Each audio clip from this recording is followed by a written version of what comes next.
couple of new guys here. I usually do a Constitution segment every month just to keep us updated. And today I'm very proud of our Tennessee General Assembly because they passed a great pro-life bill last month, the fetal heartbeat bill. And our governor signed it into law last week. I call it a great law because based on its constitutionality, the rule of law, and its morality. Unfortunately, not 45 minutes after the governor signed it, a judge put a hold on it. So that really begs the question, are judges the final authority on all things constitutional? No. Are judges the only people who are responsible for maintaining the constitutionality of the laws? No. When the legislature passes a bill, what they are saying is they think it's constitutional. Otherwise, why would they vote for it? When the governor signs the bill into law, he is saying, I believe this is constitutional. Otherwise, why would he sign it? They all swore to support and defend the Constitution. If they thought it was unconstitutional, they wouldn't vote for it or sign it. So, why is it when one judge says it's unconstitutional, that negates everything the legislature and the governor has done? It's time that our elected officials understand what the Constitution says when it comes to issues like this. And in fact, I'm going to read a portion of the actual law that was passed, and it was brilliantly done. I mean, it was just one thing after another. In fact, a lot of the things that you'll hear said through the law is what I've been preaching to you for the last 10 years. Okay? So the law is brilliant. So let's just go over those a little bit, and then I'm going to talk about the consequences here. And I'm just going to pick and choose. It's a long thing. I encourage you all to go and read it. If you haven't read it yet, go and read it. It is really good. But I'm just kind of picking out some of the highlights, the easy ones. And of course, there's a lot of legalese in the law, but just kind of get past that and see what they're saying. So they start out, says, whereas the General Assembly also wants to begin by making clear its allegiance to the separation of powers between the legislative and judicial branches, the principles arising from the existence of dual sovereigns, and the limited powers and objects of the federal or national government under the United States Constitution, and its understanding of the limited nature of the judicial power as one of judgment and not will or force. And whereas the General Assembly agrees with the statement made by Abraham Lincoln in his first inaugural address, which says, if the policy of the government upon vital questions affecting the whole people is to be irrevocably fixed by decisions of the Supreme Court, the instant they are made in ordinary litigation between parties and personal actions, the people will have ceased to be their own rulers, having to that extent practically resigned their government into the hands of that eminent tribunal. It's unquote. They go on. Whereas Article 6, Clause 2 of the United States Constitution, known as the Supremacy Clause, makes the Constitution itself supreme as the law governing the whole of the people. It makes no reference to the opinions of the United States Supreme Court, which only say what is the law. And whereas, on the basis of the foregoing, the General Assembly agrees with the rebuke by Justice Antonin Scalia of a dissenting opinion authored by Justice Stephen Breyer in Apprendi v. New Jersey, because it proceeded, quote, on the erroneous and all too common assumption that the Constitution means what the Supreme Court justices think it ought to mean. It does not. It means what it says. They go on, whereas both the 5th and 14th Amendments provide as enumerated rights that neither the federal or state government shall deprive any person of life, liberty, or property without the due process of law.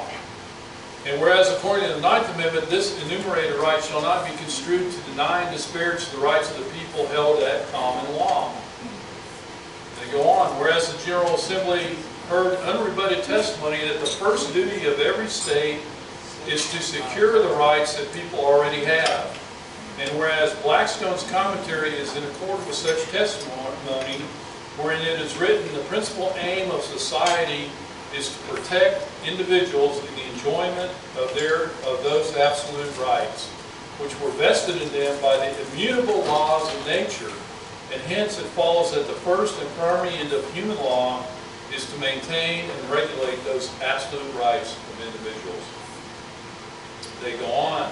Whereas based on the common laws explicated by Blackstone's commentaries, the framers of the U.S. Constitution understood the word life as being the immediate gift of God, a right inherent by nature in every individual, and it begins in contemplation of law as soon as an infant is able to stir in the mother's womb. They go on. Whereas this analysis, this referring to the Supreme Court decision Roe v. Wade, blatantly ignores the United States Supreme Court's own use of the common law and Blackstone's commentaries to define and understand other terms in the United States Constitution as previously described. And whereas, again, I'm kind of skipping things so it may not sound like it's making sense on here. Whereas Article 1, Section 2 of the Tennessee Constitution rightly says that government being instituted for the common benefit, the doctrine of non-resistance against arbitrary power is absurd, slavish, and destructive to the good and happiness of mankind. Remember that statement when we talk about what's going on with all this COVID stuff. Okay? Okay, the Tennessee Constitution says that government being instituted for the common benefit, the doctrine of non-resistance against arbitrary power is absurd, slavish, and destructive to the good and happiness of mankind. In other words, if you hold the doctrine of non-resistance to tyranny, that's absurd. And our Constitution says it. They go on, whereas if unborn natural persons can be classified by the judiciary as persons having only such rights as those who held the power and the government might choose to grant them, as done in the Scott opinion, talking about Dred Scott, where they called slaves property, or blacks property, and effectively done in the Roe opinion, that nothing logically prohibits those in power and on the United States Supreme Court from concluding in the future that the rights of other natural persons can be based on different levels of development and function, their location, or how humane or brutally they're treated. In other words, they're saying, well, if you can call babies unhuman, then you can call someone with Down syndrome or whatever. It's a slippery slope they're going down. So they're refuting that. Whereas the General Assembly believes that knowingly permitting and constitutionally protecting any procedure that at any stage of pregnancy rips apart or dismembers a natural person is inhumane, callous, and conducive to the callousness towards life being demonstrated daily in our country. And that's a great point. And the growing lack of civility towards one another. Whereas even the court in Roe confused scientific and medical questions about when a new human organism's life begins. The General Assembly believes that science and medicine now unequivocally establish the answer to this question. And then they kind of go on and say, by common understanding and scientific terminology, a fetus is a living organism while within the womb, whether or not it is viable outside the womb. In other words, and they also added stuff about basically life begins at conception. And again, whereas the people of Tennessee have determined that it is for elected representatives, not the judicial branch, to declare and protect the pre-political absolute rights at common law of unborn persons. And then they kind of close to say, whereas based on all of the above, this General Assembly desires to exercise the powers belonging to it by virtue of the 10th Amendment and the rights belonging to the people of Tennessee under the 9th Amendment, and fulfill its fundamental duty to declare and make more secure the absolute right of all natural persons within its sovereign jurisdiction to life. Now therefore, ... and it goes on to describe the prohibitions. Basically, once a heartbeat is detected in a baby, abortion is illegal, and people can be prosecuted that commit those. The doctors anyway, not the woman. So those are, again, I encourage you to read the whole thing. I don't know if I said, but 2/3 of it is this constitutional argument. It's great. And then the rest of it is just the meat of the prohibitions for the law. By the wording, I would assume, and we can ask Jason, that the whole reason for all the background is to lay groundwork for a challenge to Roe v. Wade, and which is great. Of course, Roe v. Wade was a decision that supposedly legalized abortion on demand. Now, we've all heard people say about Roe, well, it's the law of the land, or about any other Supreme Court decision, it's the law of the land. Again, I'll ask you, who makes the laws? The legislature, not the judges.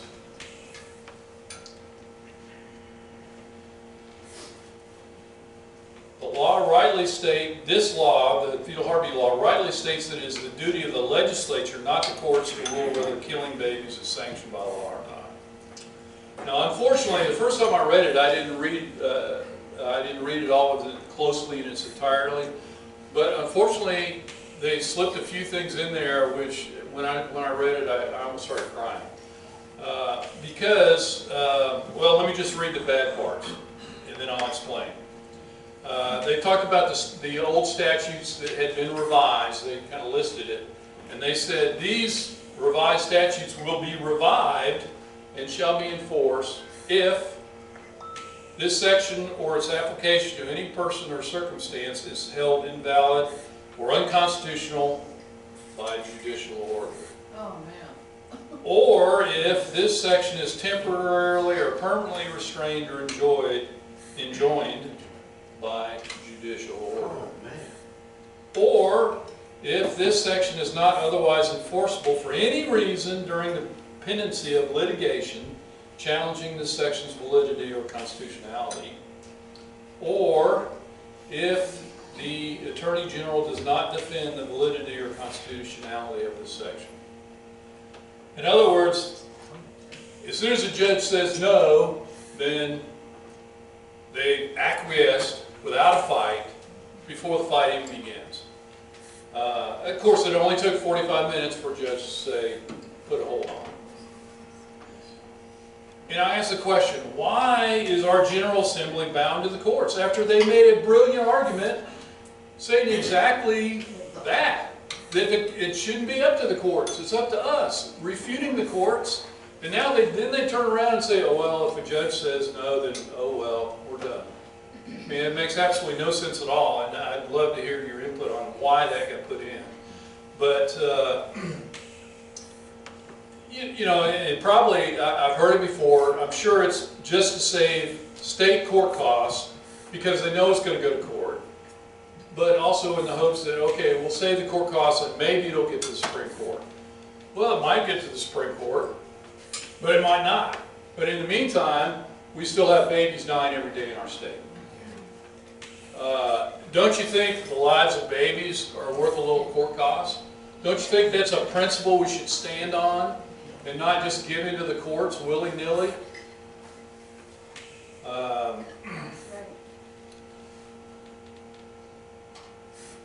Do you think why don't our representatives have the courage to stand up to one unelected judge? The left-leaning states, if you think about it, the left-leaning states have no qualms whatsoever to disregard totally legal and constitutional laws.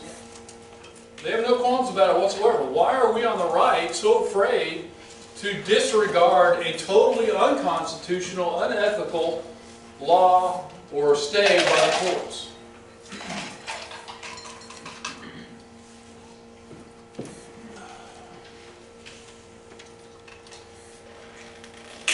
And it's not that we're wrong, it's that we have both the Constitution and righteousness on our side in this issue. What's stopping us? Also, if you think about it, if our General Assembly and our governor agreed, no, we're going to enforce this law, we're not going to abide by the opinion of the court, think how much faster it gets to the Supreme Court, right? They're going, oh, that can't happen. We got a state, in rebellion. We're going to take it to the Supreme Court. Now remember, nowhere in the Constitution does it give the courts the unchecked power to make ultimate decisions on constitutionality. The three branches, by design, are supposed to check the other's overreach of power. The states, by design, are supposed to check the overreach of the federal government. The courts are, by design, supposed to be the weakest of the branches, not the strongest. Why should our state legislature and governor bow to the courts? The only reason the courts have become so powerful is that the other branches have believed the lies of the courts that they started 150 years ago, when the courts themselves say, we're the final authority. But it's nowhere in the Constitution.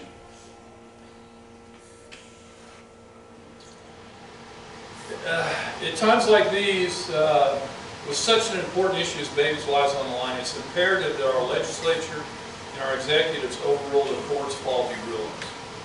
At 2 against 1, it should be easy, right? If the executive refuses to comply with the courts, and the legislature agrees, what can the courts do? They can rant and rave all they want, but as Hamilton said in Federalist 78, which was partially quoted in this law, says the judiciary, on the contrary, has no influence over either the sword or the purse, no direction either of the strength or the wealth of the society, and can take no active resolution whatever. It may truly be said to have neither force nor will, but merely judgment, and must ultimately depend upon the aid of the executive arm, even for the efficacy of its judgments. It's time to stop the tyranny of the courts. Let's we the people call on our governor and our state legislature to pass a resolution to ignore the unconstitutional edicts of one judge, and ultimately even the Supreme Court, if necessary, to rid our state of the immorality of abortion. Otherwise, God will judge us. Questions or comments? Amen. By putting that last piece into that bill, don't they make it impossible to override the courts? Well, I mean, they Because kind it's of acquiesce, but they can pass another law and say, we're going to strike that part out, or we're going to, I don't know legally what they can do, but certainly they acquiesce to the courts by putting that in there. Again, why go through everything they went through and all the stuff, and then say, but if the judge says no, then we're done. That's in essence. I don't understand. Also, maybe we have Jason could a really weak attorney general. Yeah, even the one about the attorney general not supporting it. It's like, well, why would you do that? Well, one of the, Just a minute, let me. sure. A section of the law that you read, right, thank you. A section of the law that you read, referencing the 14th Amendment, makes a really, really good argument in that if African Americans have a right to due process before they're put to death, then why doesn't a baby? And that is a great it's a great legal scholarly argument to say, are they not persons? Do they have a right to due process before they're put to death? And they kind of touched on it a little bit, but it didn't follow. Well, again, I didn't read it all. I didn't read it all, but there's a big section about the 14th Amendment and about how the Supreme Court disregarded the clear language of the 14th Amendment and the Roe decision, and so there was a whole lot more in there. Again, I encourage you to read it. Yeah. And if you haven't read that, it's about 50-something pages, something like that. Yeah, it depends on what format they're in, but yeah, it's pretty long. Another good point would be, why is it that if someone murders a pregnant woman, they're tried for 2? Yeah, Yes. that's the inconsistency of the court's rulings. I mean, they're so inconsistent, it's ridiculous. take a break back? Yeah. If you guys want to save your questions about the actual legislation, Lowell and I will be glad to answer those. I don't want to put you in the hot seat answering those. So Okay. all the technicalities of it, I'll be glad to answer all Yeah, those. we don't mind putting it out. Oh, I know you do. I'd rather you be in the hot seat. Yeah. Get it from the horse's mouth. Anything else? As you can see, this is I'm really passionate about this issue. We all should be. Amen. I mean, this is really the most heinous thing our country's been doing for the last 50 years. And why we haven't been able to stop this, why we don't have people of courage to stand up and stop this before now. It's unfathomable. They don't know what's in the Constitution, that's why. Well, they do. I mean, obviously, the courts had an agenda The when they did majority what of they the did. people do not know what is in the Constitution. It's No, not been taught for so many years that they do not know. They don't know what the rights are, they don't know anything about the Constitution. Sure. All right, anything else? All right, thanks. Okay, thank you.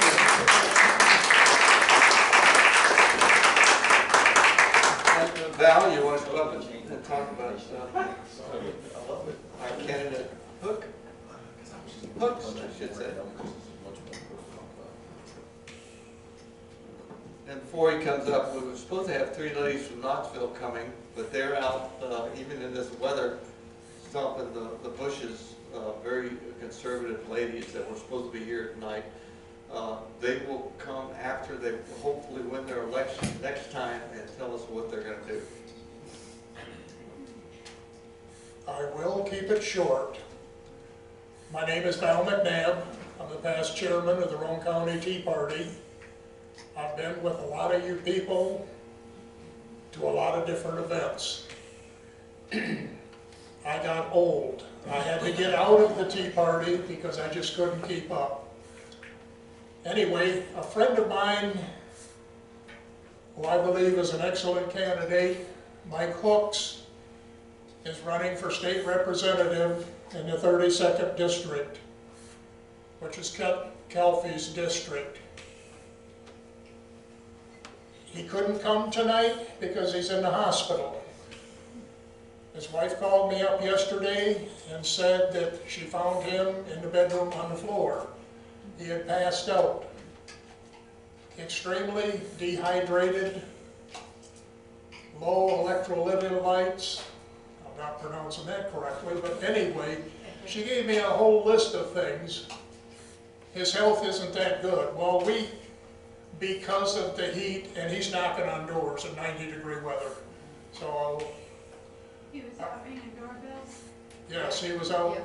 Well, he was at home when he fell down, but he's been knocking on doors, ringing doorbells through the election here. I normally don't do this, but I do believe in the man. He's a county commissioner in Roane County. He's been asked to give in the prayer on every session, opening session of the county commissioners once a month. I do believe he's a strong Christian man. He stands up for his constituents. He helped us Yes, with the he- mega school. He is for his constituents, but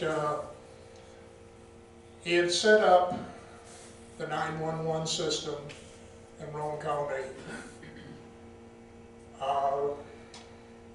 He was supposed to be here tonight telling you all the wonderful things about him that he has done, and I'm trying to go by memory because I didn't prepare for this other than I was coming with him tonight to pass out lawn signs if you're in his district, or a card if you're in his district. If you know of anybody, try to talk him up. He's a good man. Give them the site they can go to, Pardon me? the site. Website. He's in the 32nd district, is that what you're calling? No, Website. website they can go to. Oh, the website. Mike Hooks, Hooks, 32.com. This will tell you everything that you want to know about the gentleman and go from there. If you want a lawn sign, they're available. If you want a card to give to your friends, they're also available. I want to thank you very much, and thank you for giving me 2 or 3 minutes. Oh, no problem.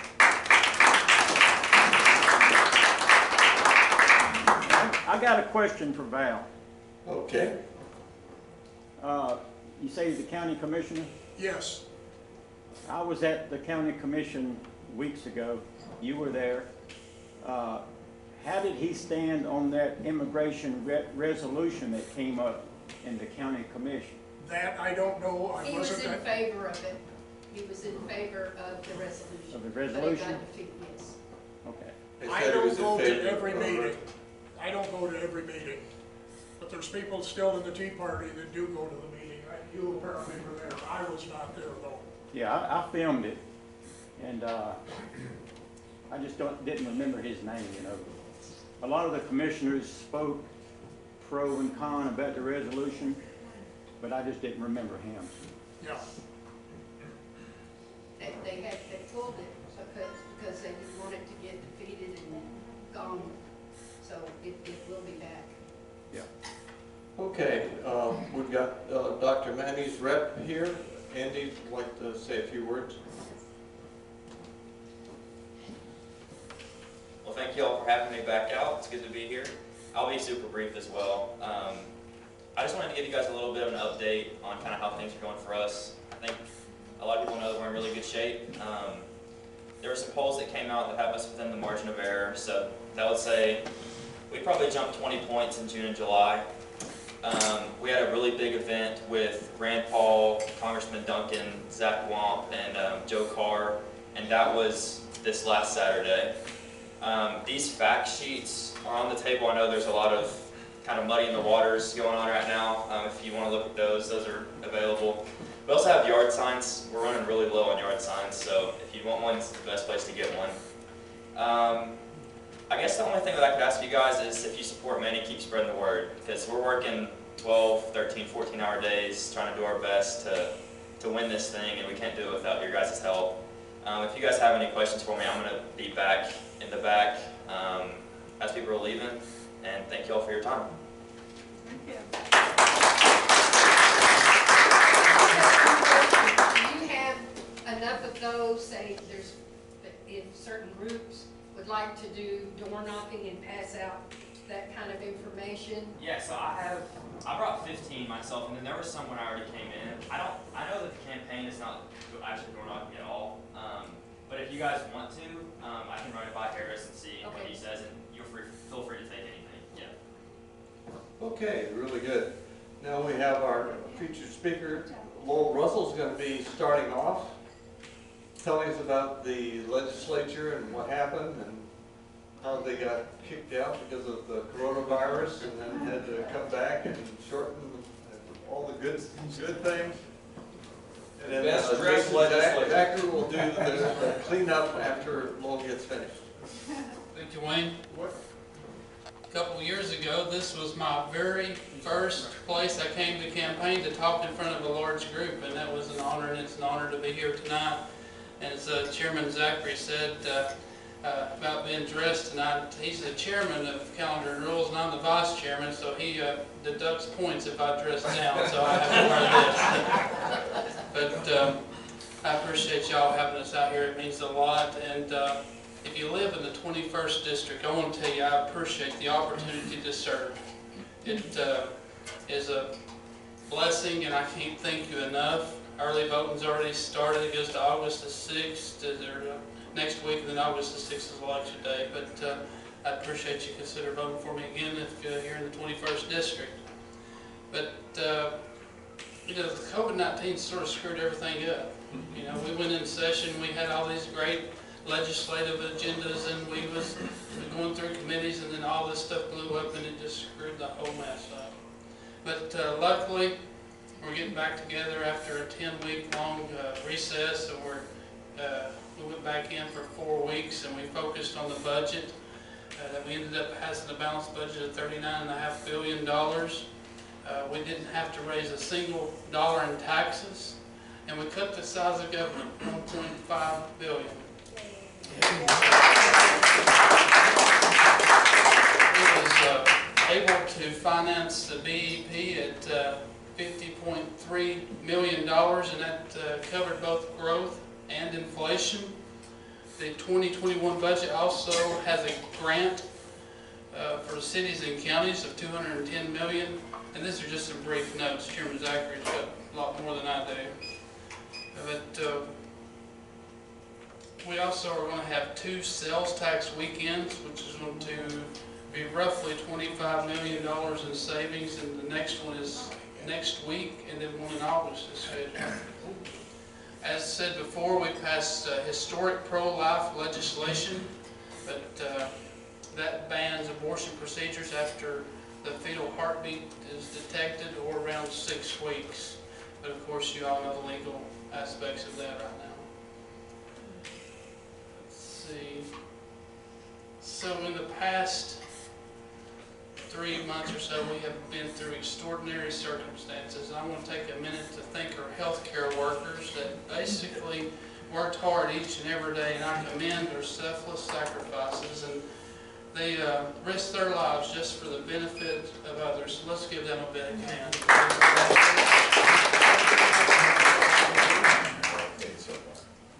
We also allotted $10 million in grant funding for small and rural hospitals.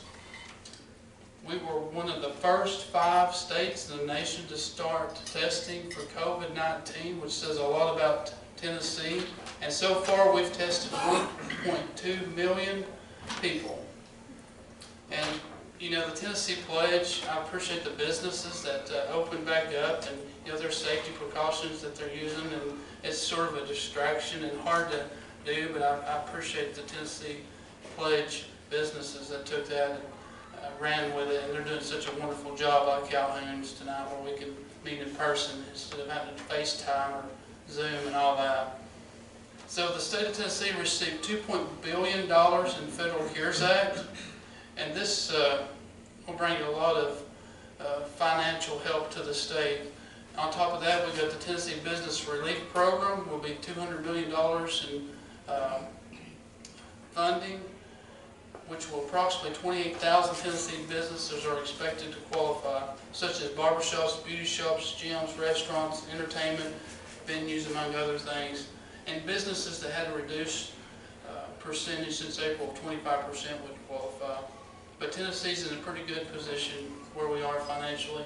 We'll get over it, we'll beat this pandemic, and you know, it's people like y'all that care to get here and make a difference to get all this known. Like I said earlier, I got my start here, and I appreciate each and every one of you. I know for a fact that I'm better off by knowing y'all. So you're making a difference. God bless you. If I could ever help, give me a call. I got some Tennessee Blue Books. I only had 8 in the truck. They're back here on the back table. Before you leave, if you'll grab a Blue Book, if you need any more, just call the office and I'll get some over here. But thank you all so very, very much.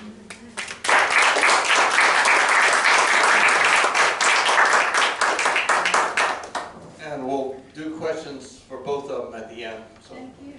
and so Jason, you want to? Yes, sir. Thank you, sir. Well, as Lowell said, it is great to be here with you guys. Let me just quickly say something about Lowell. Lowell is exactly the kind of guy you want in the state legislature. He's not there for any other reason other than to serve. He's a principled conservative. He's not going to move off those conservative principles. And he's a guy that's just going to serve for a limited time. And those are the kind of guys we need in the state legislature. He's my vice chairman on calendar and rules, so I get a chance to work with him closely. You guys who are here in Loudon and Monroe, you're 21, right? District 21.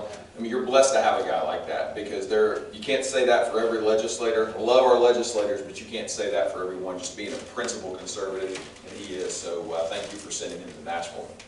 Well, it's good to be in Loudon. I want to thank Mayor Bradshaw for making this a no-mask county. So it's good to be able to come here and not have to worry about whether I've got, can I get some applause for that? It's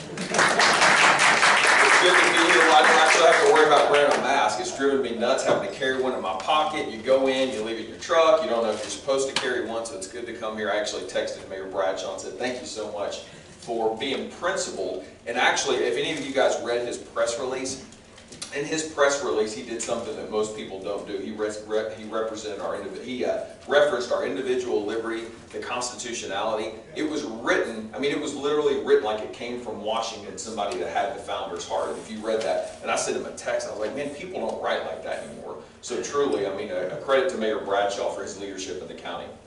And you may see him in a hoodie, you may see him in a suit, you may see him shaved or not, and that's what I love about Mayor Bradshaw. But versus going through numbers like Lowell did, he covered those numbers, and the last thing you guys want me to do is go through more numbers because I don't want to put you to sleep. But let me just reference something quickly. We as Tennessee have had incredible leadership. Have we been perfect? No, but we've had incredible leadership since 2010. Everything in our nation, everything in business, in families, everything rises and falls on leadership. And in 2010, when Governor Haslam was elected and Republicans took over in the majority, we had a mess on our hands. Governor Bredesen had been balancing the budget with one-time funds, which if you know anything about budgeting, you need recurring dollars to be able to balance a budget. He was pulling from the rainy day fund. He was pulling from other funds to balance the budget. So when Republicans took over, there were very few resources in terms of one-time dollars. And so we had to come in, we had to cut taxes to spur the economy, but then we also had to structurally balance the budget. There's a difference between, as Lowell said, constitutionally balancing it and structurally balancing. Structurally balancing means you're balancing that with recurring revenue. So when the Republicans took over in 2010, we did a yeoman's job and a heavy lift of getting us to the point where we are in 2020, that the state of Tennessee, going into this pandemic, as Lowell referenced, going into this pandemic in March, we were considered had the lowest debt of any state in the nation. We were voted by U.S. News the most physically stable state in the nation, had record low unemployment, had a rainy day fund that was finally over $1 billion, third best funded pension fund. We were the third lowest taxed people as a whole in the nation. I mean, literally the list goes on and on. I truly printed off a list of all the incredible things about Tennessee going into this pandemic. And because of that, it has allowed us to be able to weather the storm. It has allowed us to be able to go in, as Lowell referenced. I'm on the finance committee, so for the whole month of June, that's all we did was dive into these numbers and cut. It was almost $2 billion that we cut. And so we were able to do that because we've been so physically conservative moving into 2020 for the last 10 years. And we've prepared for, like we do as families with our budgets, we put a rainy day fund, we spend less than we make. We've been able to do that in Tennessee, and it prepared us for this mess we're in, so we could actually make the cuts and do what we needed to do without raising taxes. That's leadership. Mayor Cooper in Nashville refused to do that. He's raising taxes 34%. He gave $4.1 million in raises to city employees and gave them a 1% COLA adjustment. So he didn't cut anything, he just raised taxes. In Tennessee, we didn't do that. So what it allowed us to do when we moved into June, we were on such sound fiscal ground that we did have to take some one-time money because revenues didn't match expenditures. So we did have to take some one-time money, but we had $4 billion in reserves for TDOT.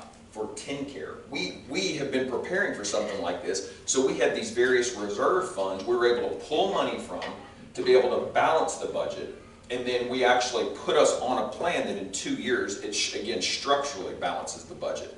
But what we found in June, I don't know if, and this should have made news across East Tennessee for what happened across the state, but I mean nobody knows about it in East Tennessee.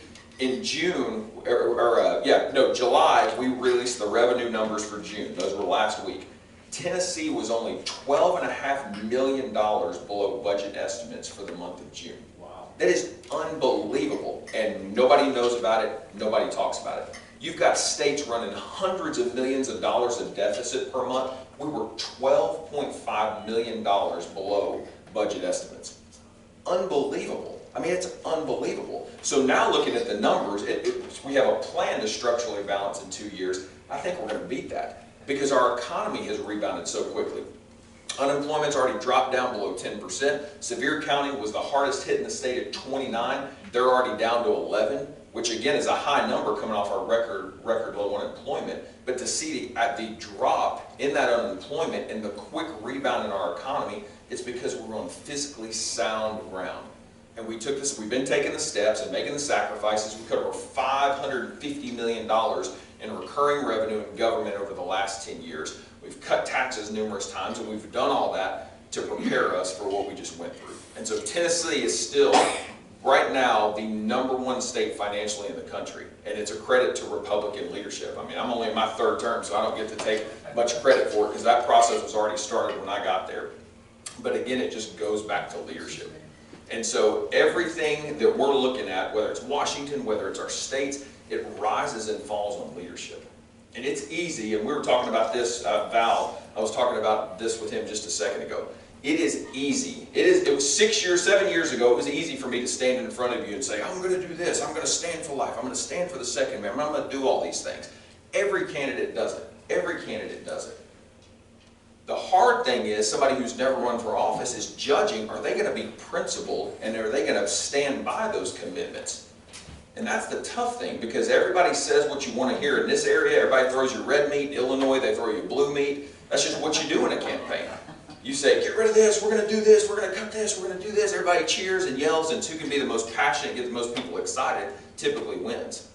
But what we've got to do as leaders is make sure we're vetting the guys that are going to office. Make sure if they're not, and it's a little different here in Tennessee because we've got such great leadership, but on a national level, the local level, the county commission level, we got to make sure we're vetting the people who were elected to lead, and that they're going to lead, and they're going to be principled in doing so. So leadership, this is all about leadership, and unfortunately we've had failed leadership in Washington, we've had failed leadership in many of our states. That's one of the reasons we find ourselves in the position we're in. But let me just quickly pivot from that. I'm going to make you aware of one thing, and then we can do questions, and I'll talk about the pro-life bill. Let me make you aware of one thing. So in Knox County, I represent Deep West Knox County, which is Farragut, Concord, Lotts, Bluegrass, and North Shore. That's my area. In Knox County, under this pandemic, let me back up. In the state, we have 95 counties.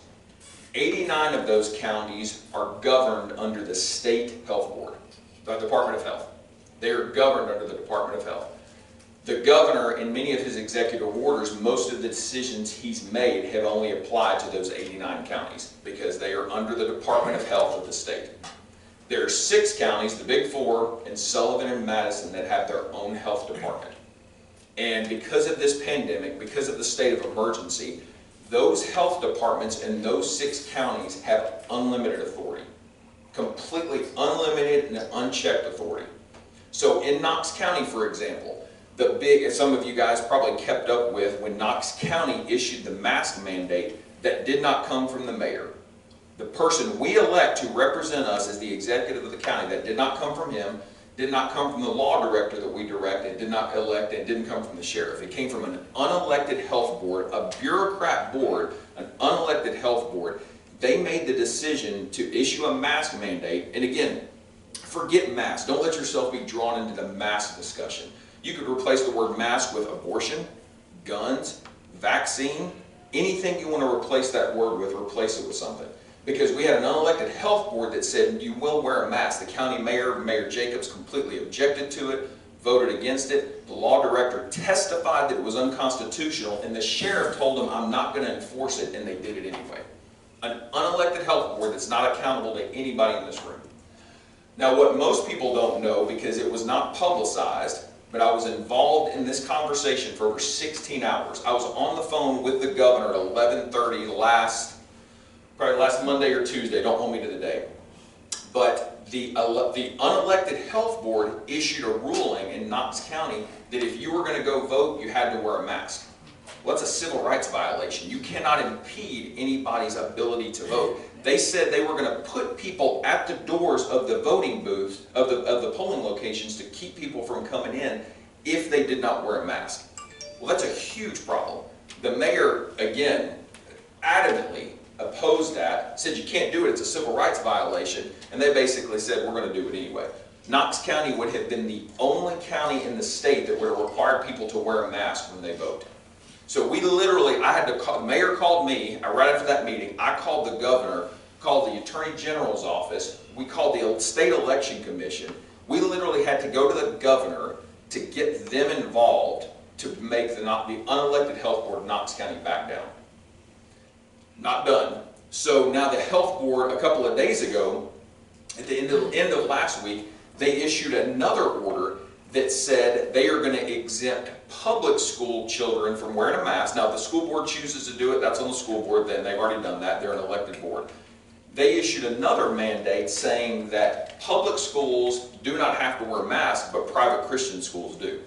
Oh. Yeah, oh no, I've got literally have the transcript on my phone because I had the mayor's team print it off and send it to me. I took that to the governor and the speaker of the house, and I said, listen, this is strike 3, something's got to be done. So we saw all this coming back in June. I had a bill, House Bill 1607, that I drafted. If you look it up online, the language doesn't match. It was just a caption bill. My amendment was not put on, and so you won't find it. House Bill 1607 simply said that the health boards of the 6 counties would be moved to advise and consent, with the county mayor having the final say, matching the structure of the state. Our elected county executive would have the final say with the advise and consent of the health board. I had every Republican member in those 6 counties sign on to that bill in the House. Lieutenant Governor McNally, if he was here, I'd sing his praises. I went to him because the Senate committee was closed. He's like, I'm with you. It's a good bill. We'll open the Senate committee up with me. Well, Lieutenant Governor supported it. Speaker supported it. Governor supported it. That bill got into the Senate committee, and we were in another committee. I was in a finance committee. I didn't know what was happening. In a Senate committee, that bill was killed. And nobody knew that was going to happen. Why? Senator Briggs is the one that killed it. Oh. So I said all that to say, we now, if that bill had passed, we wouldn't have these issues. The health board in Knox County would advise and consent, and the mayor would make the final decision. Just today, the health board in Shelby County, the rep in Shelby County texted me 20 minutes before I came in here and said that the school board in Collierville lined up all their guidelines with CDC recommendations, but the health board rejected it. The unelected health board in Shelby County rejected their plan because it didn't include masks. We have a problem, we have a real problem in the state with these unelected health boards, and I got a bill to fix it. So this is my ask. I'm going to ask you to do something. I'm going to ask each of you to reach out to the governor's office with a phone call or an email asking that he include Representative Zachary's bill, House Bill 1607, in the special session that we're going to have either the week of August 10th or August 17th. We're going back. We're going to address liability, we're going to address telehealth, and probably certificate of need. But this has to be included. We have to include this. I've already talked to the governor. I begged the speaker. I've never begged the governor for anything. I've begged him for this. Because I said, Governor, here's what's going to happen. And I confirmed with this with the Knox County Law Director. There is nothing to stop them from saying that because of this pandemic, you have to have an abortion. Because of this pandemic, you can't have an abortion. There's nothing, I confirm this, there's nothing that keeps them from saying we're going to have to actually do something with guns. We're going to have to take your guns, or we're going to have to force you to use your guns. Again, left-right issue. I've spoken to a couple of groups about this, some that are not right, so I've had to put, left-right issues in there, something that they could get passionate about. Because this affects everybody. This is not about stupid masks, whether you agree or disagree with that. This is about the foundation of our constitutional republic and the 4 largest counties in our state now being run by unelected health boards. It is a major, major problem. We, the people, have no recourse. And so Ray could probably get up here and give us a 30-minute speech on what's bad about that constitutionally.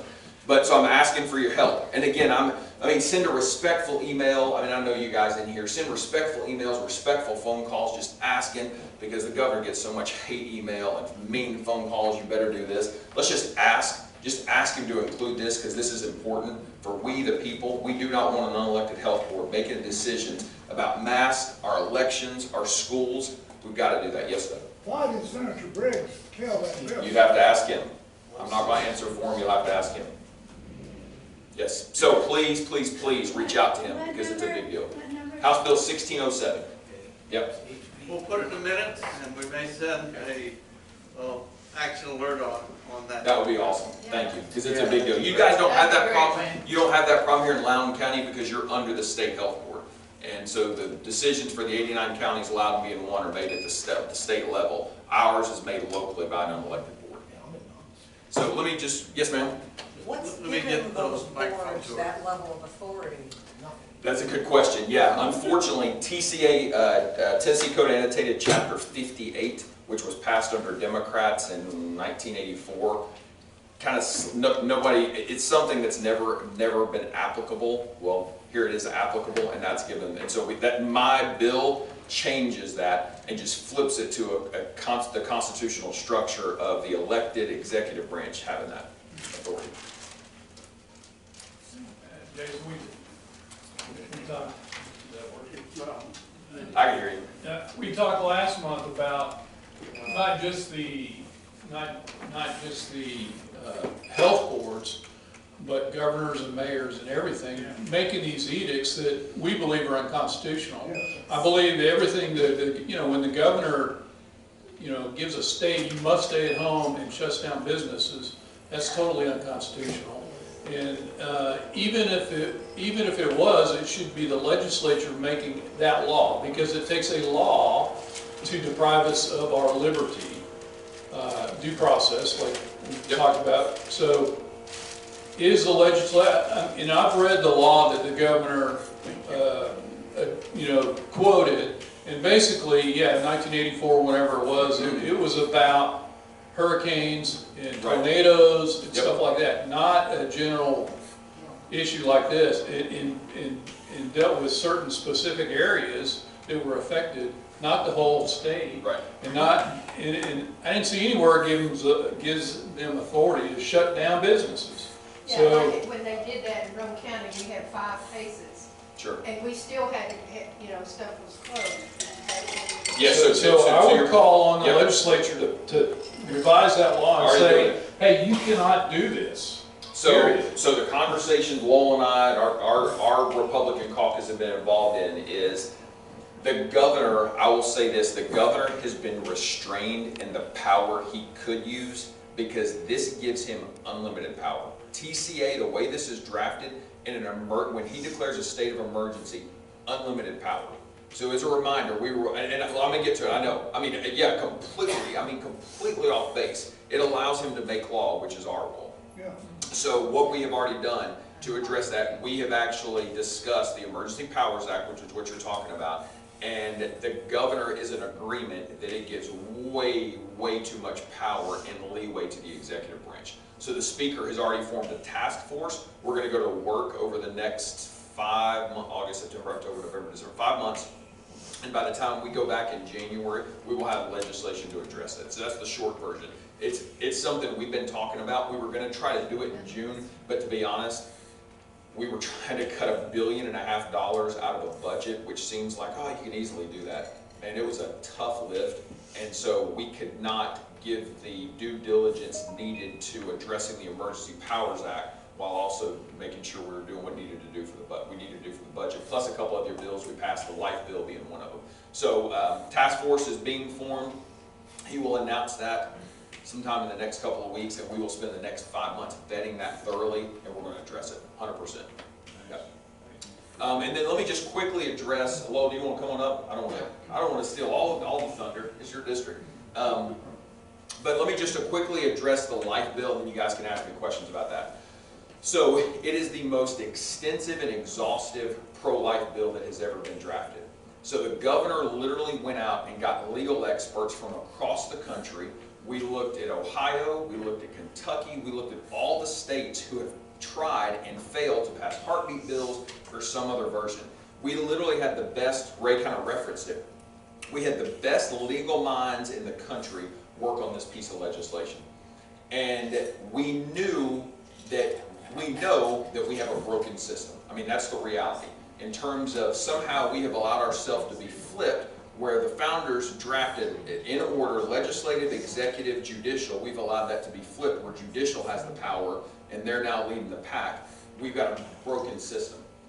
So we actually drafted that legislation based on the broken system. And so what Ray was referencing is our severability clause. We had to draft it in a way where we knew it would be challenged. The intent is to get it to the Supreme Court, but if one section was struck down, then it didn't kill the rest of the bill. If they struck 4 sections down, it didn't kill the rest of the bill. We have the latter provision, which is in addition to the severability clause, where we've got it in there for like 6 weeks, 8 weeks, 10 weeks, 12 weeks. We literally put so many steps and hurdles that they're gonna have to block this, they're gonna have to cut this, they're gonna have to move through all these steps.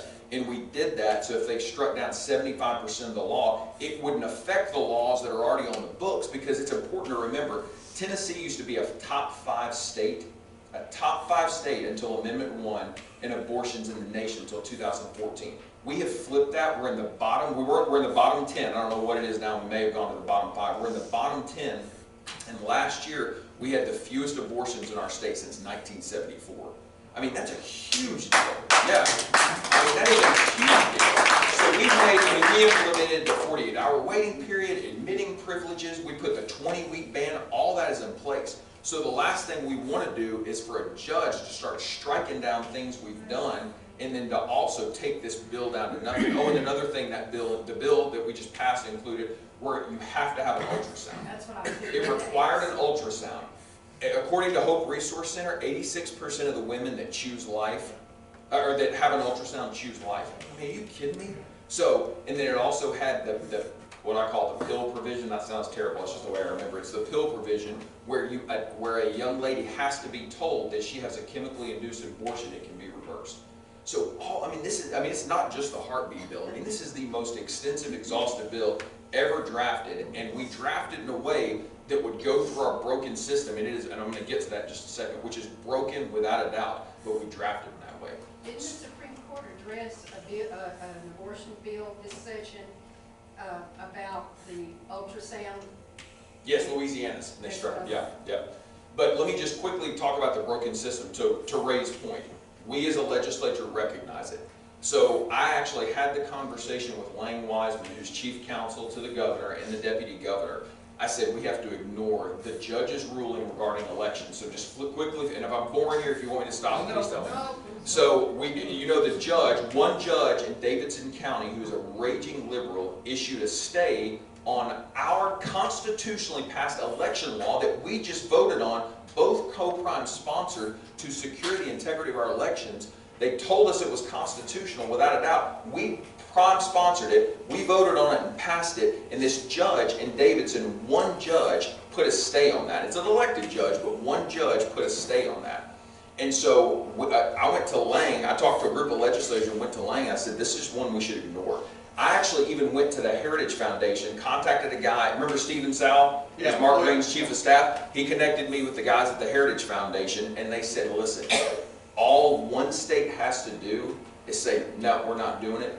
One state say we're not doing it, or one state recall a judge, and that's it. The dominoes begin to fall. It takes one state. So I'll tell you this, we're in discussions, and I have the text thread on my phone to prove it. We are in discussions right now about what steps we can take. It is a constitutional lift to recall this judge in Davidson County. If we even start the proceedings, it sends shockwaves, not just across Tennessee, but across the nation. I would love for us to be the first one to challenge the broken system.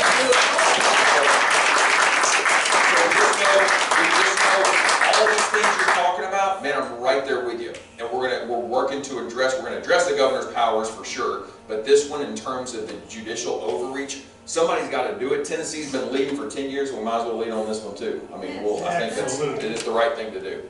So with that, go on. How much of the legislature is behind that?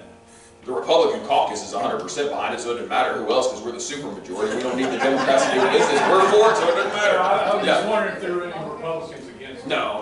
We got 73 out of 99, is that right? 73 out of 99 Republicans, and then in the House side, 27 of 33 on the Senate side. We got a super majority. There have been times since I've been there, I think it was before Lowell came, where the Democrats walk out, doesn't matter. We just keep rolling. We still got it for them. It'd be better if they walked out in many cases. But and it's important too that we not become complacent here in Tennessee. We maintain that super majority because we're leading the nation now because of our super majority.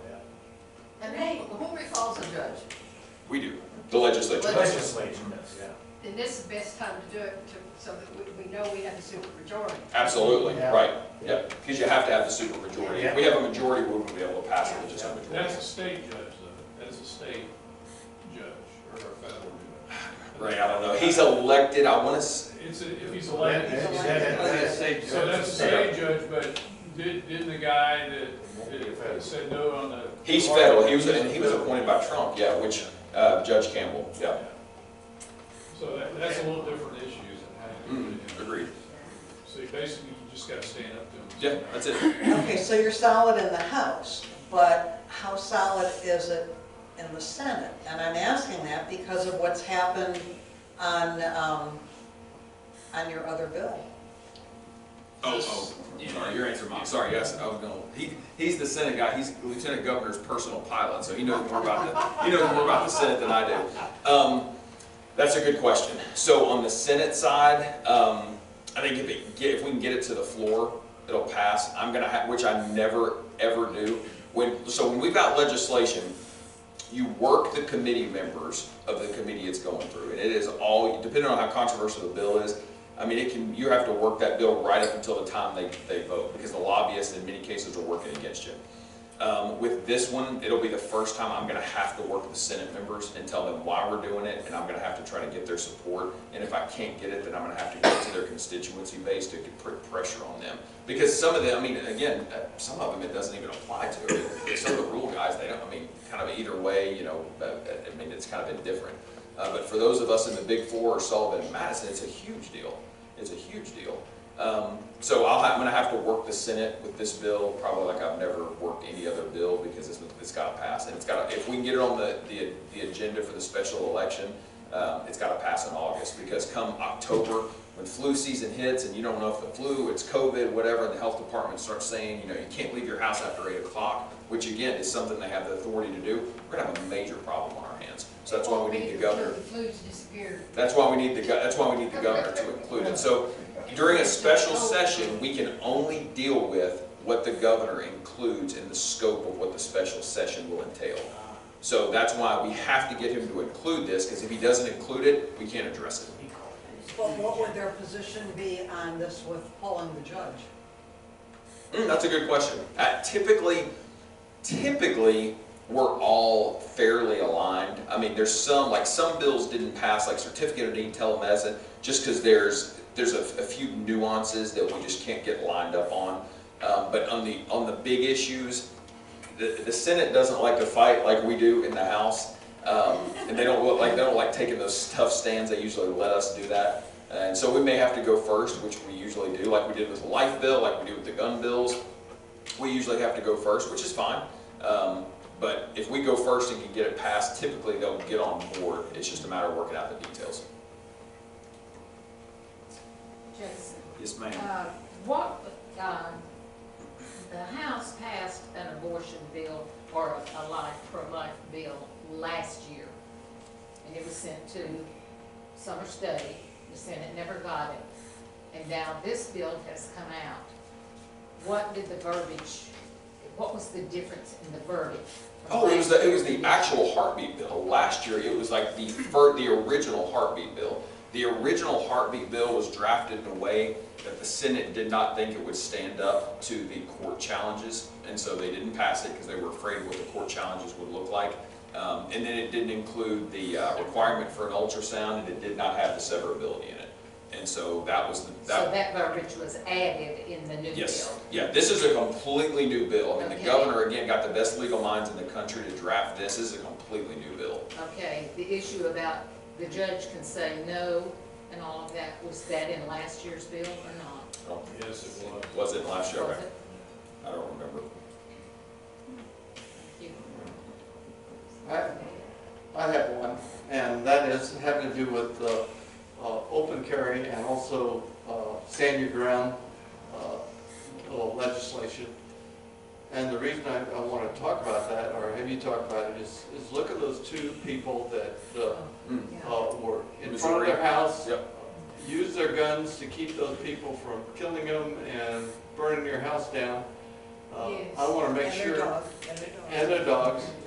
I want to make sure we have laws in the state of Tennessee that allow us to do that. I want to be able to shoot the suckers. Yeah. Well, I know Chairman Zachary and I both are pro Second Amendment, and I've carried a gun since I've been 18 years old, and I'll continue to carry it. And you know, most of the time when I carry a gun, in fact all the time I carry a gun, it's always concealed. So, you know, I'm a big concealed carry person. As far as constitutional carry, I don't have a problem with it. I think that would be a good idea. I think there need to be some way to determine if somebody's had that right taken away, that the law enforcement officers can safely determine that. But do you have anything to? Doesn't that have to do with the fact that they have an attorney general in that state that took that, that's part of George Soros's attorney general project? Yeah, and where he's Vermont's putting been in- doing it since 1776, I believe. Yes. No, But, it's that's the prosecutor that's taking them to court. Yeah, is- But is the attorney prosecutor general, in St. Yeah, Louis, it's not- the yeah, attorney yeah. general is, County. yeah. Well, yeah, this he's a checks county, and she's balances a with county the judges. prosecutor. Yeah, well, this checks and balances with the judges is sometimes frustrating. It's like talking about the one that's state or federal. Hopefully he'll be unemployed pretty soon, so we don't have to worry about it. Anything else? So, can I follow up about the constitutional carry? Sure. So, the governor had called for a version of the bill I didn't think was the best one. There were 3 versions. One of them was actual, constitutional carry. Another one was permitless carry. And I think permitless carry is probably a good first step. Is, if you're an law-abiding 21-year-old, you don't need a permit to carry a gun if you're not otherwise a criminal.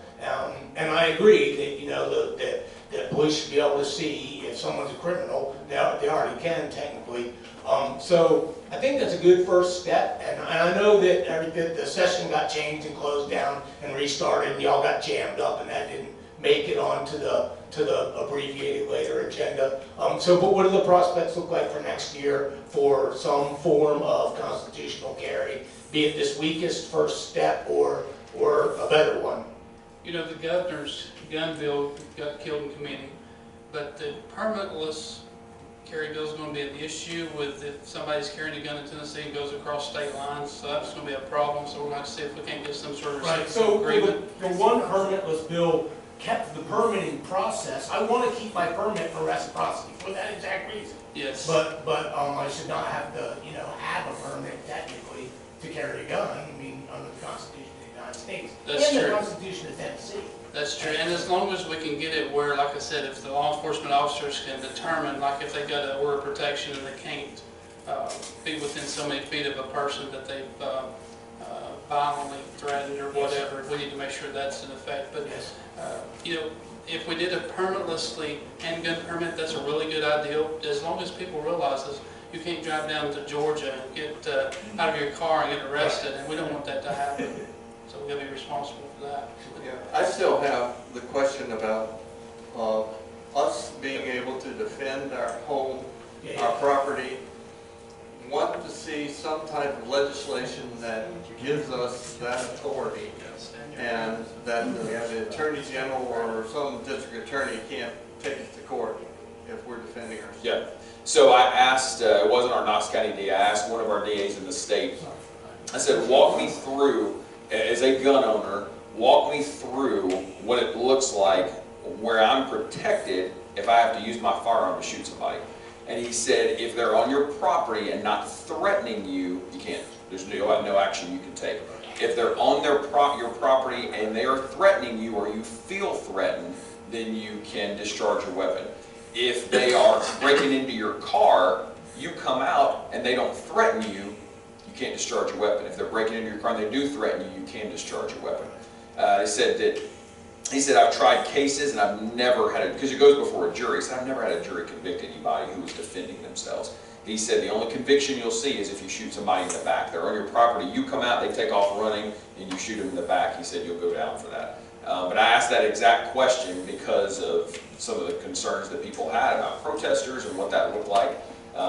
And so that was the answer I got from one of our If DAs. they break into your house, Oh, absolutely. You can, and in fact, if you are in fear for your life or in fear for the life of others, you can take deadly force So action. I've spoken with 2 different DAs, assistant DAs in Knox County, and their opinion agrees with the state AG, which is the reasonable man fears for his life standard of self-defense. But certainly if someone is damaging your property, you may not shoot them to defend your property. So, there's only a couple places, Texas being one of them, where you're allowed to do that. Tennessee is not one, Florida is not, Tennessee is not one of them. So if they're smashing your car windshield and you're in your house and they're out in the driveway smashing your windshield, really you technically can't do anything but call the police and say, hey, someone's destroying my property.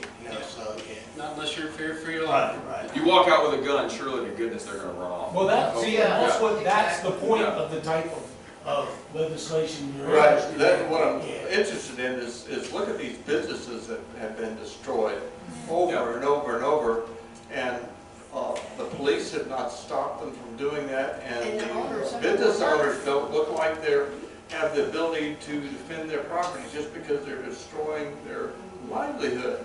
That's ridiculous to allow these people to be able to do that. And that's the legislation I'm looking for, is Yeah. something like that. Yeah, I think if somebody is in act of a right and they damage property or life, I think that they should be able to be hit in the pocketbooks as far as being able to garnish their pay, their bank accounts or whatever till it's paid back. As far as that, you'll never get the price of a life back, but if they're out here damaging somebody's business or their cars that they worked hard for, we need to make sure that we can garnish their paycheck, their bank account, put levies on their cars or whatever we need to do. But you gotta catch Makes them. too much sense. Hey, and Wayne, and so actually, Carrie was carrying a bill this year that passed out of committee, a subcommittee, never got to full, that actually did that. If you damaged public property in an act of right, there were all these different things, that you were held responsible for the cost. Right. And so I'm running it again next year. Unfortunately, so many bills got shelved. That was one of them. But I actually had a bill to do that. Very good. Anybody else got some other questions? According to the NRA, it's better to be tried by 12 than carried by 6. That's it, yeah. That's right. I agree completely. Yep. Also, just for your information, I don't know if you're familiar with the Texas Law Shield, and it's also a nationwide law shield, and it takes you from the grand jury. You pay so much for so many years for this law shield. It takes you from grand jury all the way through trial. No extra money other than what you paid for, and I think it's $300. It's $100 per year. So I always carry a 3-year, but it's nationwide. And it's excellent. I mean, it has helped a lot of people in the state of Texas because they do have the stand your ground. So just for your information, it's Texas Law Shield, but they have National Law Shield too. Excellent insurance. So since the same rioters are out there every day, destroying things, my humble opinion would be that they probably do not have a job, correct? So they are therefore probably on the taxpayer's back, right? Until the 25th, we're probably giving them $600 a week plus whatever the state of employment is. Right, probably. exactly. I just heard the president was going to continue with that as well. Well, that's disgusting, but anyway, so what can we do?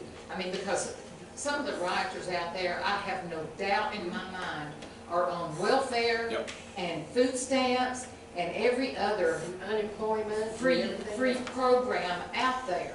Or mommy and daddy. So, so what we did, so when all of this was, the CARES Act was passed, it put all states in a really tough spot because initially you had to pay that $600 no matter what. We could deny state unemployment, but we could not deny the federal unemployment of $600. And I think on May 14th, we finally got clarity from the federal government, and the state of Tennessee put out a notice. And actually, Mike Chase at Calhoun's is the one that called me that helped me kind of spur the conversation just to be able to get the information from Congressman Burchett. Otherwise, I would have never asked. He had roughly 600 employees who would not come back to work because they were making more money getting the state unemployment than federal unemployment. And so they put a ruling out that said if you as the business owner will send in notification of the employees that you have that you offered to come back at the same pay, you have notification in writing from them that they rejected that offer, and you send that to us, we'll cut them off, both state and federal. So that started happening. He got some of his employees back, some of the haircut places, the employees, that type of employee began to come back to work. I mean, not their fault. I mean, their federal government was giving them a huge raise not to work. I mean, what a distorted piece of legislation. Burchett hated it, and Congressman and I talked about that. But so on May 14th, we corrected that as a state because they put out new guidance, and so we were able to stop it. But I mean, if they're still unemployed and however that process works, I'm not exactly, I have to ask the Department of Labor. But many of those protesters, to your point, 4 weekends ago, and you're the THP guy, so you can correct me, 38 were arrested. They were all released within 3 hours. I had a trooper tell me most of them were back. The weekend after that, 50 were arrested, came back. is it 2 weekends ago, they went behind the Capitol, 75 of them knocked down the barricade and had a physical confrontation with our troopers. Same sort of thing. The DA in Nashville refuses to prosecute. We got legislation to fix that too. So like, you got a problem, we got legislation to fix it. So that's, I mean, it's something, Jenny, we're gonna address because it's a problem, and Leader Lambert and some of our leadership team have talked to some of us about it. We actually, in our chairman's meeting, we talked about that. We're gonna address it. I mean, all these things that pop up, fortunately we have a super majority of Republicans, and these things that come up, we're gonna fix it because we're not always guaranteed to have that. You know, Japan is spraying. Got one here? Blue paint. Yeah, and I It think doesn't come off. yeah, and I think most legislators, you know, they agree with the right to assemble peacefully and let these protesters, as long as they're peaceful. But a couple of weeks ago, I had met with Speaker Sexton and made the recommendation after learning that, you know, these troopers are going in and they're arresting these people that's pretty much rioting. And so they'll take them down to the Davidson County Jail and they'll book them in, and before the trooper can finish the paperwork, whoever it is back there on Legislative Plaza. Yeah. So I made the recommendation to the Speaker that we work together, hopefully during special session, if not next year, that if somebody is in the classification of maybe rioting, that we do the same thing as they do for domestic violence, make them stay in jail for at least 12 hours. And then that way, maybe they'll have time to think about what they're doing, and if that passes, that would be wonderful, I think.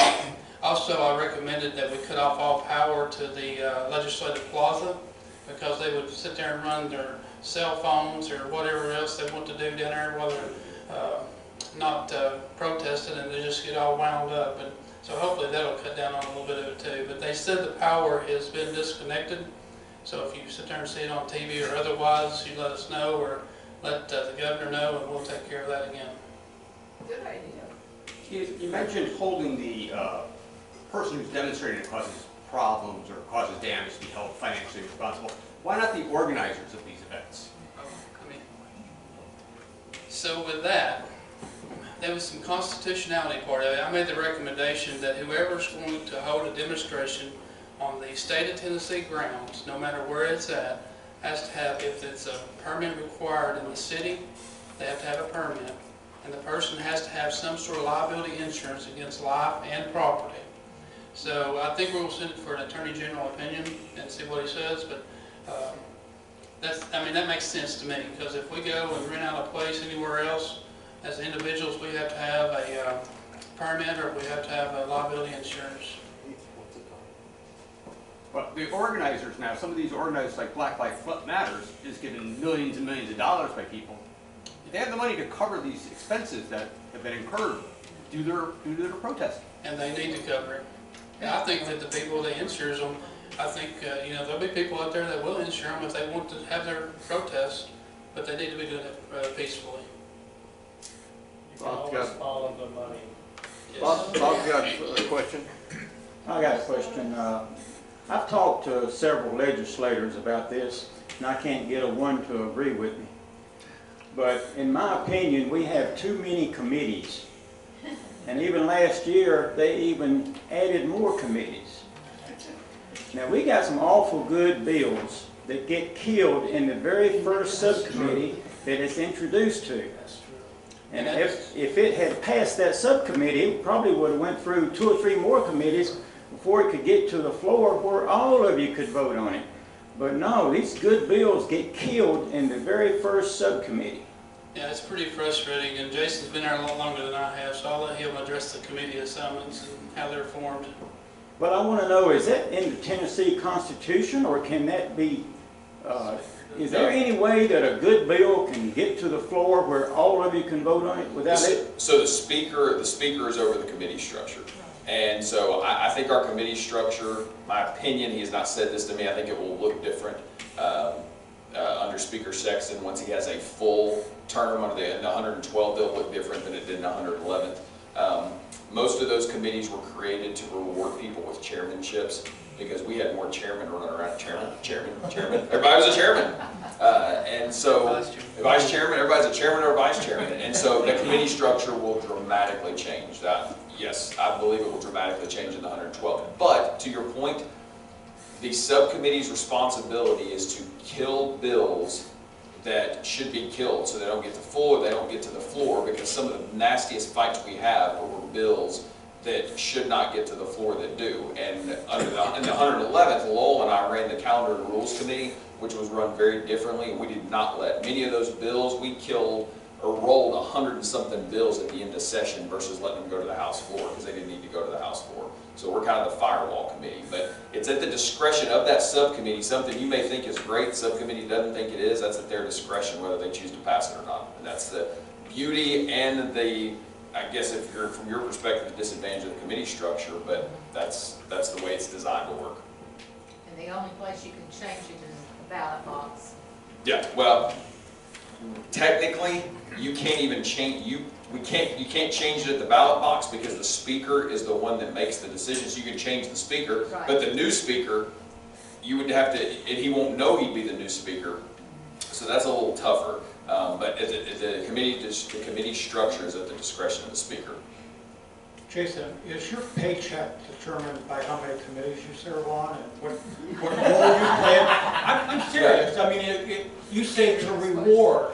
So somebody, like in the federal level, somebody like AOC gets a committee appointment, that's just more money in her pocket, right? Sure. Yeah, that does not work that way in the state legislature. Very different. So we make $22,000 whatever dollars a year. So it ain't got, what we do ain't got nothing to do with money. Just more work, not more money. Yeah, exactly. Yeah, I mean literally, because I'm on insurance, I'm on finance, I'm on chair calendar and rules, I'm on 10-care sub, I'm on the ethics committee, I'm on more dadgum committees. My work, I mean literally there are nights I don't leave there till 10 o'clock, and I didn't get a pay raise when I got to put on all those committees this go around. In your case, you can fuck the party and it doesn't have any negative, if they don't give you a committee appointment, that's no skin off your nose. It doesn't, yeah, I mean the committee structure doesn't affect At it. federal level, like somebody like AOC, if she bucks the party, then she gets kicked off of a committee, she loses money. Well, on the federal level, and it's no secret, and Congressman Burchett could talk to you about it because he doesn't play that game. I mean, they require you to raise money and they require you to donate, and based on how, Zach Wamp, Congressman Wamp, he talked about that when I was at an event at Oak Ridge with him years ago. I mean, there is a significant price tag if you want to be either chairman or vice chairman or on like appropriations or one of those powerful committees. You got to raise hundreds of thousands of dollars and donate to do that. We have nothing. I was made chairman of the committee I'm on, and I didn't even know. I mean, it had nothing to do with what I was going to be able to do or the money I could give. So in the legislature works totally different. We cannot accept a dime during session. I mean, we can't. A lobbyist can't buy us dinner. They can't do nothing for us. Unlike Washington, they can literally donate to Congressman Burchett, and then he goes and votes on legislation that they donate to him for. I mean, the system is so broken. We can't do that here in Tennessee. We'll go back here. My question is about the heartbeat law. We have an injunction from the federal judge, so now what is the next step? Yeah, that's a good question. They've got to work through that process with that particular judge because he's put a block on it, or whatever I call it a block, whatever the legal term is for that. And we've got to work through his court. And then the goal, if I'm not mistaken, the goal was to get the Supreme Court, the state Supreme Court, to call that up. So they can call that up, just like we're trying to get them to do with the election ruling from that judge, where they call it up. The state Supreme Court moves much quicker than the federal Supreme Court. So the goal is to get the state Supreme Court to either call that up or to get it to the Supreme Court just as quick as possible. But in terms of all the legal steps, I'm sorry, I don't know all the legal steps. So would anybody be willing to pass a resolution saying we're going to ignore the court or whatever? You could, but Ray, it's just a resolution. A resolution doesn't mean anything. It's a strong urging. I mean, we can't do anything else this year. Shut down the abortion clinics, right? Couldn't he? With an executive order, technically, under these emergency powers. Yeah. But in terms of he could comply with the law, is what I'm saying, and he could correct that no abortion can be done if there's a field article. Basically, he can ignore the ruling. Yeah, I mean, that would be more of a legal question. But in terms of a resolution, we're done with session, and so that won't be a part of what we could do during the special sessions. That would have to be in January. By that time, hopefully, we've moved well past this step. Okay, we'll take a couple more questions. We're getting towards 8 o'clock. I have a question with regard to Black Lives Matter. It really sticks in my craw, the fact that you've got a coach at UT willing to back Black Lives Matter by letting them wear those sweatshirts, selling that and donating to Black Lives Matter. You also have a mayor supporting it. And then I saw Old Navy commercial just the other day, had Black Lives Matter, all this mess about Black Lives Matter. This is a Marxist trained organization, a communist organization, and you've got a coach at a major university supporting that, and that's making these kids, we already lost our education. We've got to address that too and take it back. But that's letting these kids think, well, this is a great, we're going to support this. The coach thinks it's great, so we need to support this, and they are. And I want to see our legislature start addressing this. All lives matter, not Black Lives Matter, all lives matter, and that this is a Marxist communist organization. So to the second point, you go to my Facebook page and you'll see that on my Facebook page. I even put on there their mission statement about destroying the nuclear family, the Marxist. I even linked the video for Patricia, whatever her name is, one of the founders, who said I'm a trained Marxist, trained community organizer. So I can't speak for every other legislator, but I've been pretty outspoken about who they are and why we don't need to support them. But to your point about UT football wearing the black jerseys and donating to Black Lives Matter, so there are so many things that we do behind the scenes that we don't put on social media or doesn't. So the second I get so many blasted tweet alerts because I just need to make sure I know what's going on. And so the Knox News tweeted that quote from Coach Pruitt that we're going to wear the black jersey and donate to Black Lives Matter. I saw it come through. The second I saw it come through, I called Randy Boyd, who's the president of UT and is also my constituent. And so I said, hey, we have a serious, serious problem. You have a real big problem with your supermajority legislature. He said, I know. He said, we knew that was coming before it happened. He said, this is what I'll tell you. The coach misspoke. We will not be donating any money to Black Lives Matter. We'll be doing Boys and Girls Club, whatever it may be. But he said, I will just tell you the coach misspoke and it's been dealt with. And so, listen, I say this about UT. The important thing to remember about UT now, and I've been in here, as what we've referenced, this is my third term, so I've been around for 6 years. I've had 3 years under Dr. Joe and his leadership. Dr. Joe was a fine man, but now under Randy Boyd's leadership. You don't hear anything about banning Christmas. You don't hear anything about the diversity office. Sex Week has not gone away, but it has been limited to the point Randy had those students come in and had a talk with them about the expectations. If you notice, you don't hear some of that going on within the university. It's not perfect, but that's because whether you think he's a mod or not, it's because we have a Republican who is leading a university, one of the major universities in the country, and people know who he is, and he is a conservative, maybe not conservative as many of the people in this room, but it is a blessing to have a Republican running one of the major universities. And just look around. We don't hear some of that craziness coming out of UT, and when it does, he puts a stop to it immediately. He had already addressed the Black Lives Matter thing before I called him. So the University of Tennessee, things have dramatically changed under Randy Boyd's leadership. What's going on at the junior colleges? I'm a college professor, and I can tell you right now, I'm sure. it is absolutely pervasive. I saw just last year, I was livid. There was a contest on implicit bias. They were having a contest, so they're going to teach the kids that you're biased, whether you know it or not. You're biased, and hey, if you come to this contest, somebody's sponsoring it. They were giving away laptops, they were giving away $1,500, and it was plastered. I teach at almost every campus for Rome State.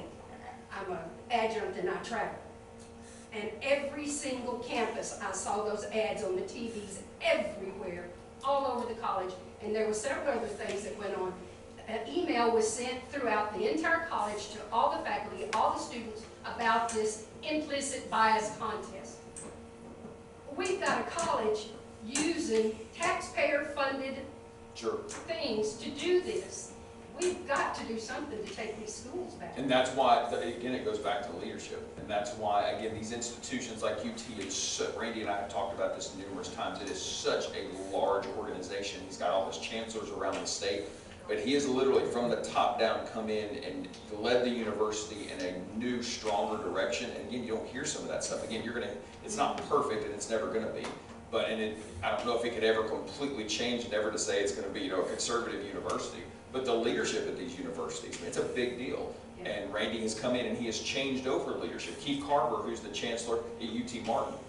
Man, that dude, I know him well. He was here at UT. He loves the Lord, super conservative. He's the chancellor out there. So his hiring decisions, Tybee Small, who is the new vice president of diversity, there's a reason you hear nothing about diversity. The first meeting we were in with him, I think this was before you were like, were you in that meeting? I think it was before you were. We sat in with Tybee Small. Randy said, I want you guys to come meet with him. He invites us up to his office and shares with us, because 36% of their budget comes from the state, not as much as it used to be, but he invites us in, very transparent, because he was the commissioner of ECD, so he knows the importance of working with the legislature. He had us come in, we just drilled Tybee. And he said, the diversity office is not going to be about LGBT. The diversity office is about Black, Asian diversity, helping our students and helping them walk through the university. The strategy is completely changed. So leadership, hiring other leadership, it's going to take him some time, and Randy's only committed to 5 more years.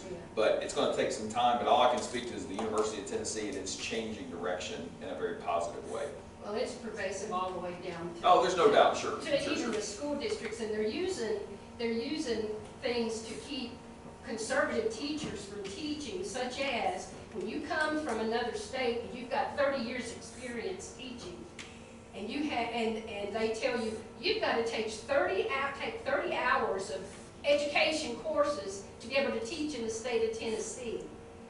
I'm not going to go take 30 hours. I've got 30 years experience and a master's degree. That should be good enough. Are there any Carson Newman grads in here?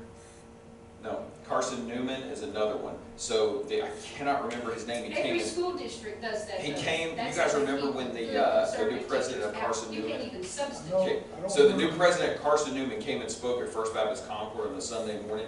That dude is literally, God, I can't remember his name. He has pulled that university back to the right. That was a Southern Baptist university, and he has pulled that school back to the right. I talked to John Mark, our pastor, and he's like, we just can't believe this. So again, it just goes back to leadership. Yeah, oh yeah, it does. Yep. It does, but we've got to find, something's got to happen that can't be used the way it's being used on teachers. This is not just teachers out of state. If you haven't taught for so many years, then you're required to take all these education courses, which is baloney. You've got years of experience, you're retired, you want to go back as a substitute or go back and teach, part-time or whatever. They don't have to pay insurance for you and all kinds of other stuff. It would save district money, but they're using it to keep conservative teachers from getting in there that were trained conservative teachers. Because the new ones that came out of these liberal colleges, that almost all of them are who they want in those schools. Well, I know we've probably got a few more questions, but I want to thank you for being as aggressive as you are and for speaking to us tonight. We love what we hear, and just keep it up. And if there's anything we can do, like I'll send the action word out on that the next day or so. And so please just get in touch with us, and we'll help you in any way we can. Thank you. Thank you. Appreciate you guys. Our next meeting will be, I think it's on the 18th, and the third Tuesday. We have the sheriff coming in, and what I've asked him to talk about is the jail, because it's still not open. I've also asked him to talk about some of the things we talked about what are they going to do if, in fact, we do have the protesters like they did have down in Lenore City and Loudon, and about possibly getting us to be able to be a support group for the sheriff if they need support. And I know there's many of us have been trained in firearms and other things, and what equipment we might need to buy in order to be a backup for them. So he'll be here next month, and I think we'll have a good session for that, and thank you for coming. Go ahead. What's the possibility, who did you say was coming? The sheriff or the deputy sheriff. If you could get one of the commissioners here to explain the budget and why they took money out of reserves again for next year's budget.